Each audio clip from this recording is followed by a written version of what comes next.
أجلس الآن في مكان وسط المسابقة، يعني عن يميني أسمع ما شاء الله فرع الخمس أجزاء والعشر أجزاء يرتلون القرآن ويقرؤون من حفظهم، وأسمع عن شمالي ما شاء الله القرآن كامل وتلاوة القرآن والتفسير، أجواء قرآنية. كل فريق العمل معي ما شاء الله مستمتعون بهذه المسابقة الرائعة في أندونيسيا.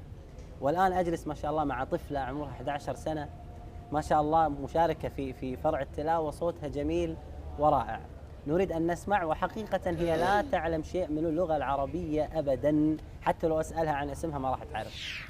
ذلكم